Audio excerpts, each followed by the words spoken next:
sir.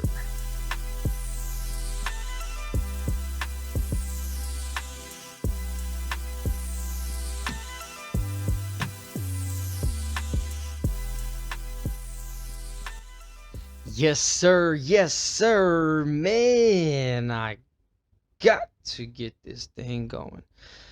Had a few minutes of my time and I did a Western Conference. So now I'm bringing it back with the Eastern Conference. Don't know why it took me so long. Don't worry about it, man. I got shit going on here too. Please excuse the brown t-shirt. Still unfortunately on duty, if you will. So, gotta be in uniform. But anyways, man, um, I gotta get one going for Major League Baseball. Might do that later today, tomorrow. But man, opening day today, I'm looking forward to it. Can't necessarily say I'm the biggest baseball fan, but I am a fan. Red Sox Nation. If you're a fan of somebody else, I don't care. No, I'm just kidding. Bring it, man. Let's talk about it. I'm serious, man. Bring it forward. Let's open up discussions. One of the last posts, we, got my boy Steve representing his Kings hard, man. Got another one of my boys, Mike Ammons, on my Facebook. He went hard for the Kings too. First time they've been in the playoffs, I think it was 15 years. That's crazy, man. Talk about a drought.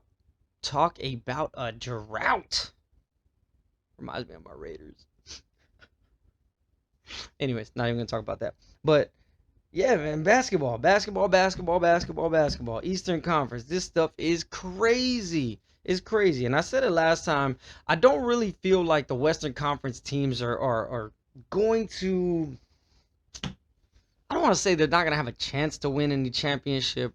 You got championship pedigree. You just have a lot of young talent on the Western Conference teams. So discussing the Eastern Conference teams, you have more people, and you almost want to call them battle tested, right? The Bucks are the Bucks, nice. Celtics are the Celtics, nice.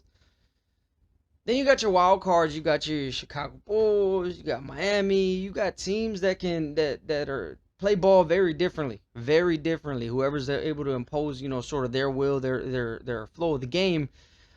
That's probably what's going to end up being the championship, or what determines the championship, I should say. My bad.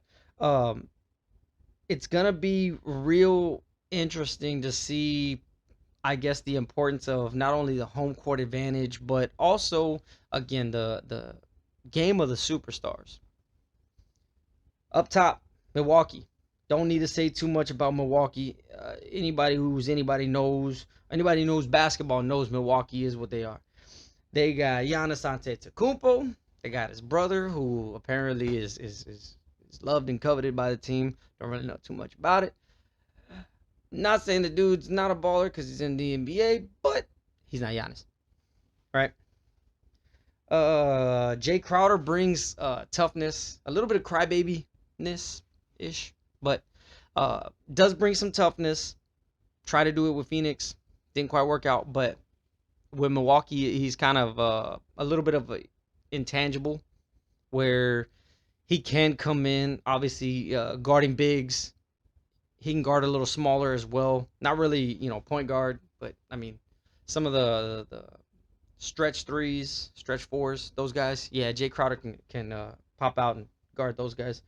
Goran Dragic, I just like the dude, man. I've liked him since he started. I'm not saying he's getting a ton of minutes. I'm not saying he's going to get a ton of minutes in the playoffs, but he's shown, or did show with Miami a couple years back, that he was a point guard that can turn it on when he needs to. If the team needs him to turn it on, he's turning it on. He's good to go. He's comfortable in that environment, right?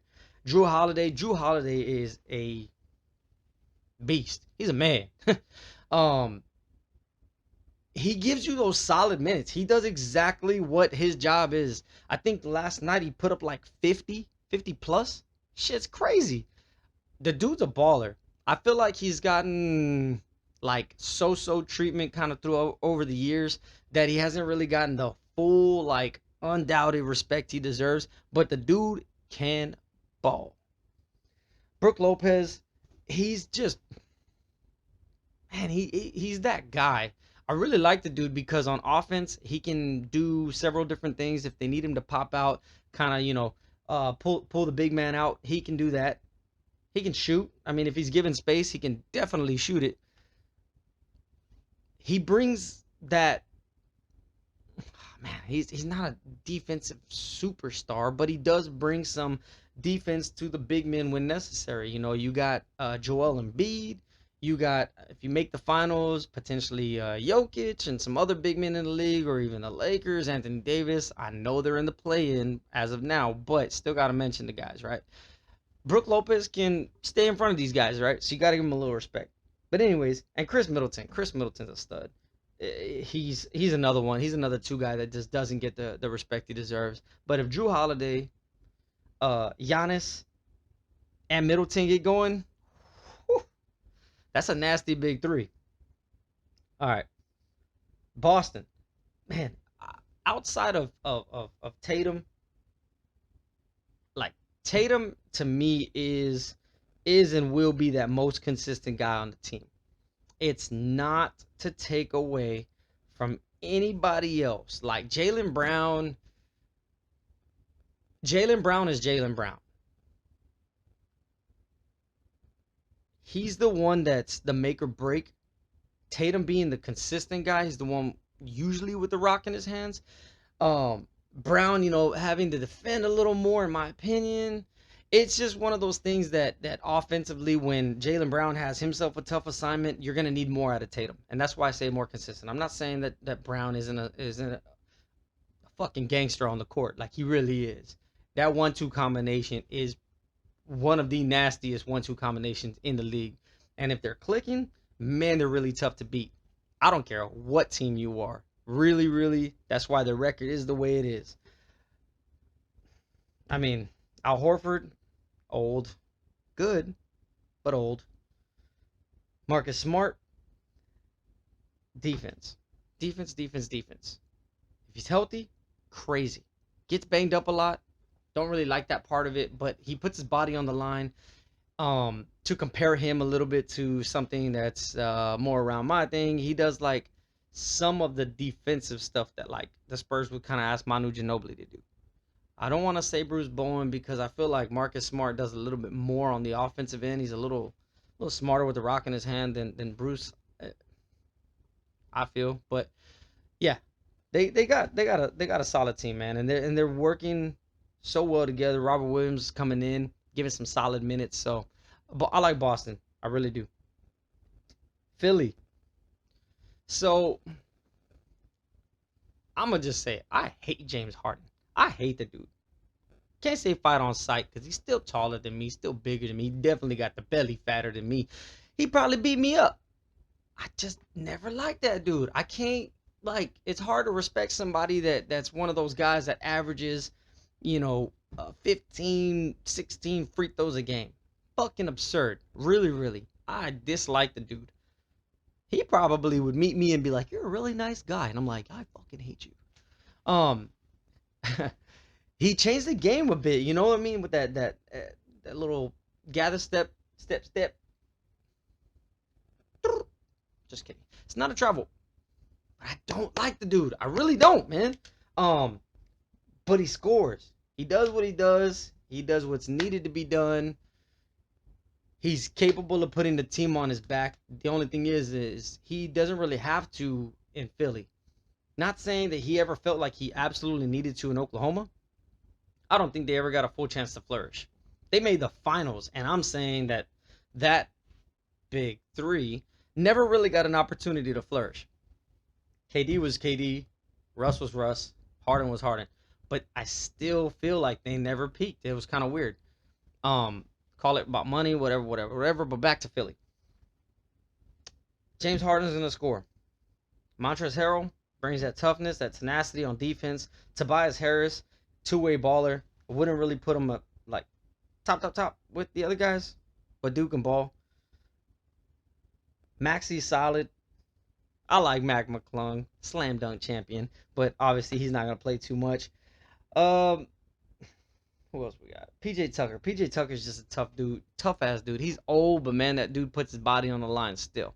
So I do like PJ.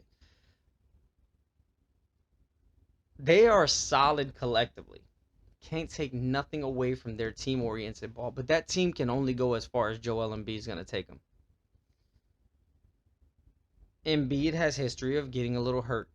I've seen the changes to his offensive side of the game. The shit is crazy. I'm liking it. The dude's a baller. Showing some step back, showing some power dribbles, showing some fadeaway. I like it. My only thing is that whenever you're asking him to do that, the same shit I said about Nikola Jokic, if you're asking him to do the exact same thing and guard a real tough big man, he's either going to wear out or get hurt.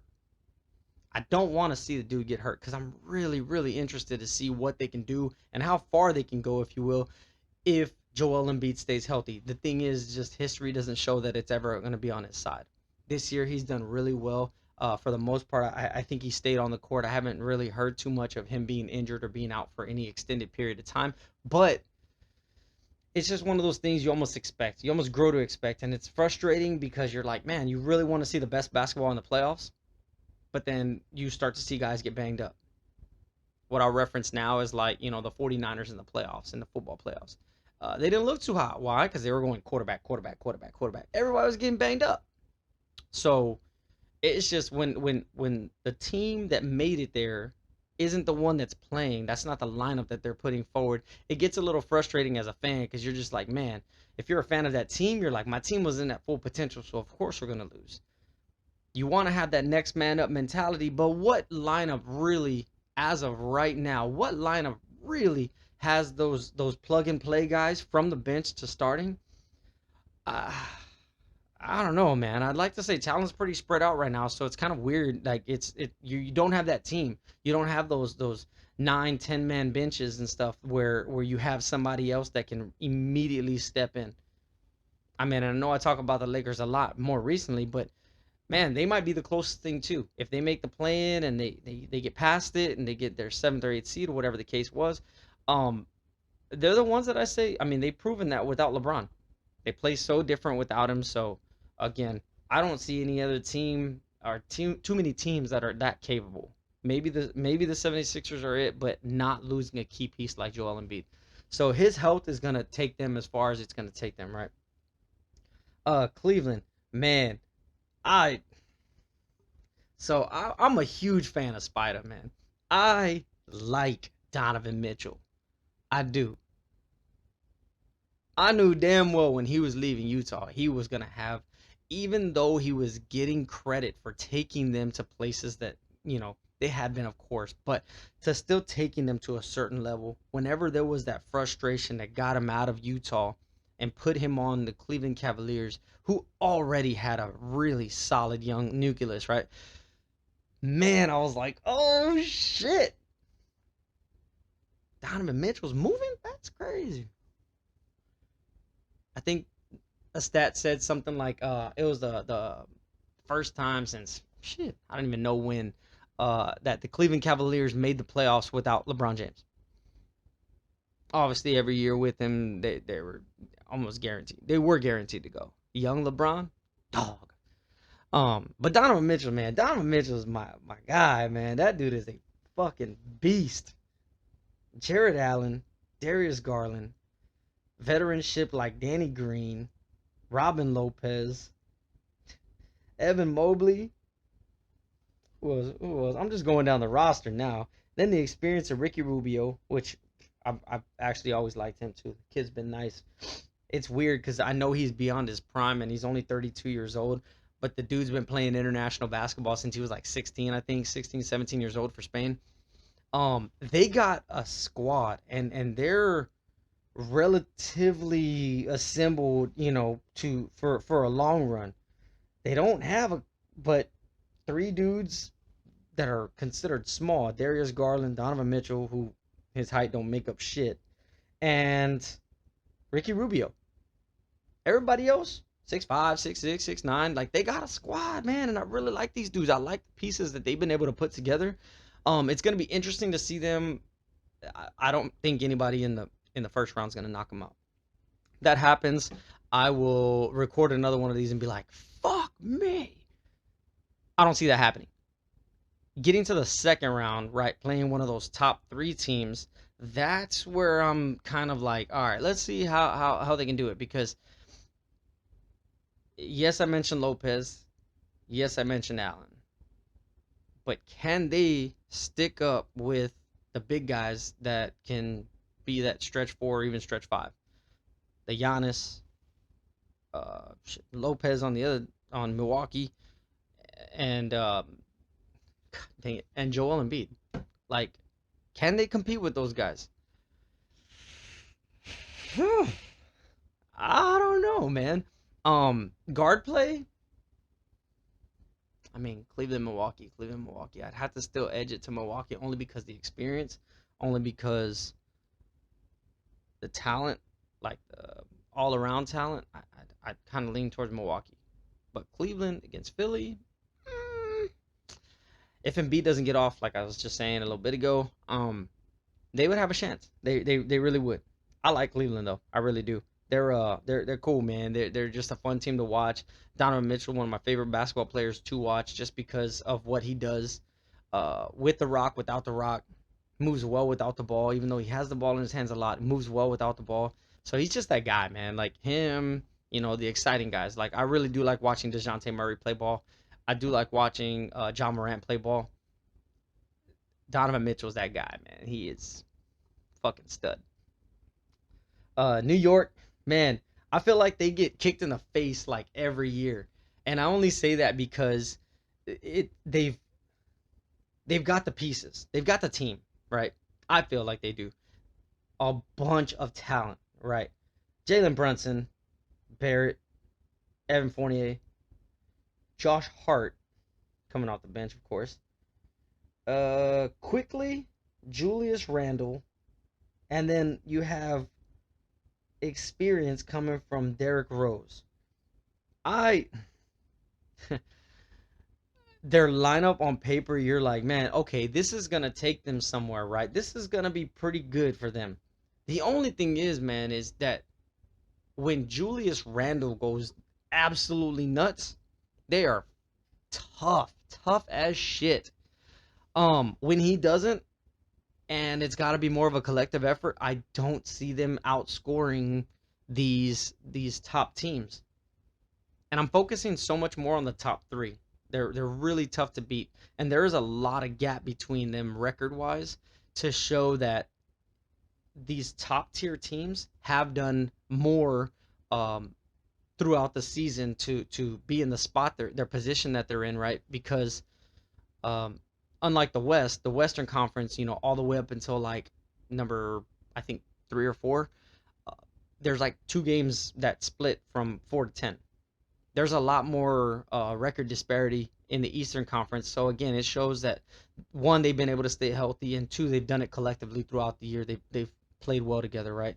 So New York is just that team that, because you have a guy, a double double guy like Julius Randle, if he's not able to get it going, who's the next man up? They have the guys that can do it or that have done it, but it's not just a Batman Robin situation. There's not just a second guy that's going to step up and kind of take that role on. So again, if defenses are going to slow down, the teams are going to slow down in the playoffs. And when they slow down, that's going to show like who is the next person. That's going to show the next two or three people. That's going to show if they can actually play half court basketball. New York is just that team that they're kind of funky to me, man. I can't respect them fully, and that's only because of the team pedigree that they have right now. It's just a weird dynamic of things. So it's going to be interesting to see them play more slow down basketball, more half court basketball. These other offenses are capable of doing exactly that. Or on the flip side, kind of in comparison to the Suns, can they outscore these other teams? I In a 7 game series, I'm not. I can't give it to them, man. I really can't. It's unfortunate because I mean, like, I like watching them. They look good, but not gonna talk too much about Brooklyn. Brooklyn was kind of like imploded and exploded, and then all of a sudden they had some consistency, and then it kind of like it's gone back and forth. The record still has them in the sixth seed, but I mean they don't have they are the one of the few teams that's in the NBA that has to spread that stuff out. If they don't spread the rock, if they don't just do that, they don't have that 40-point guy, that every night 40-point guy. They don't. But they've been able to be successful since the trade because they got enough back, and when they got enough back, they've been able to play better team basketball. So really, it's going to be like more of a coaching thing for them.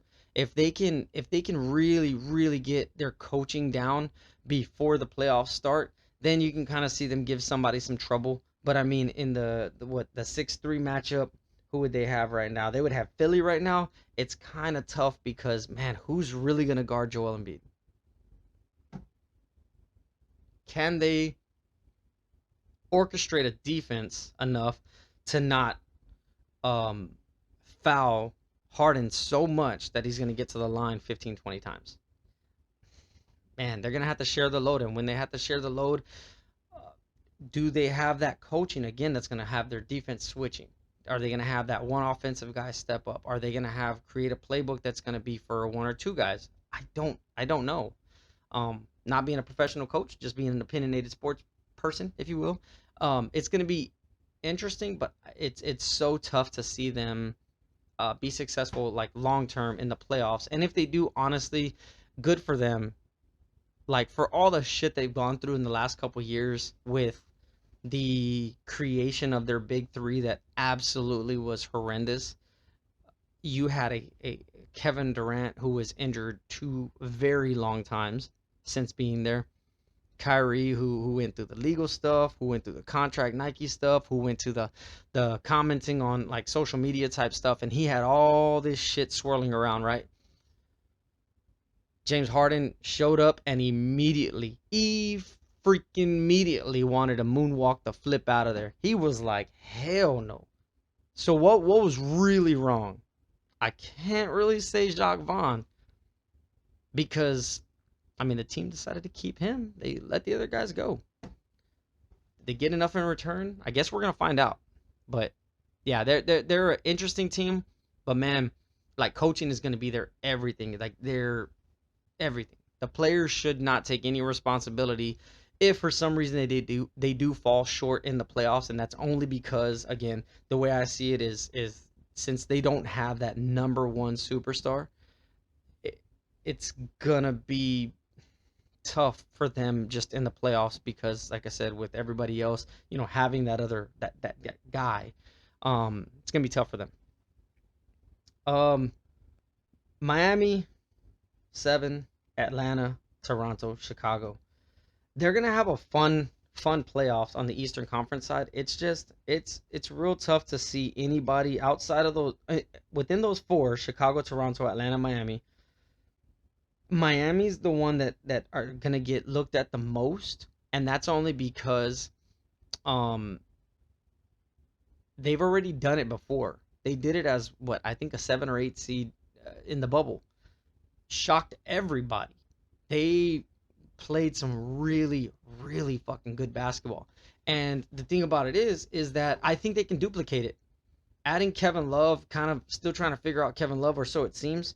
Um, they they're not trash, man. I mean, it looks like just recently they lost to the Knicks yesterday and the Raptors the day before.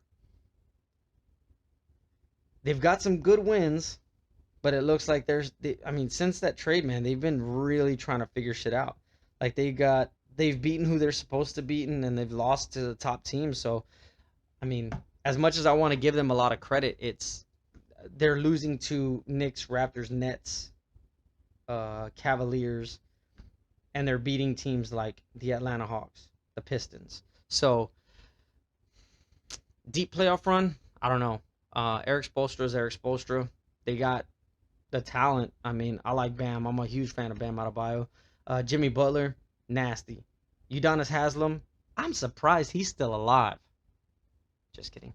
I like the dude though. And then you have, let me see, Kyle Lowry, Victor Oladipo, Duncan Robinson. I mean, they got guys, man. They got guys. It's just their defensive focus is limiting their point scoring abilities. You got teams scoring, 120s and stuff, night in and night out. The Heat aren't that team. It looks like a lot of their emphasis is defense, and that's why I said it's going to be interesting to see a long-term playoff run, a 7-game series. But I guess we'll figure that out when we cross that bridge, because um, Jimmy Butler, Bam, all those guys, they match up well with these other team superstars. So it's going to be cool to see like how much they're able to really like I guess impose themselves like defensively. But if these other teams get off offensively, man, it's kind of hard to give not Chicago, I'm sorry, Miami any type of credit for a long-term run just because of that. But anywho, getting back to the standings again, just going from the top: Milwaukee, Boston, Philly, Cleveland, New York, Brooklyn, Miami, Atlanta, Toronto, Chicago are in the play-in. Um,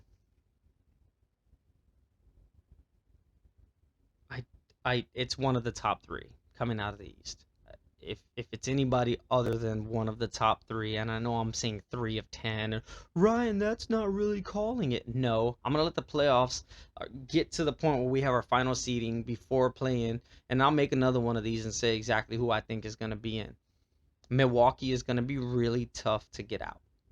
Boston, they've already proven that they can compete with Milwaukee. It's just really is Tatum able to do just enough to get them over that hump? We're gonna find that out. Last couple games are gonna be interesting. There's only what, like 2-3 games left for most teams. So we'll see. We'll see. But anyways, I appreciate everything, man. I appreciate all the support that I have gotten so far. I just I like to do these things. I'm gonna continue to do them. Uh, I got family support, friend support, and I appreciate it. I really do. My goofy little shorts, go ahead and like those and comment on those too, because I try to be fun, man. That's it. I just try to be fun. But anyways, I gotta get going for now, man. I appreciate everything. Y'all take care. Y'all be easy, and until next time. Yes, sir.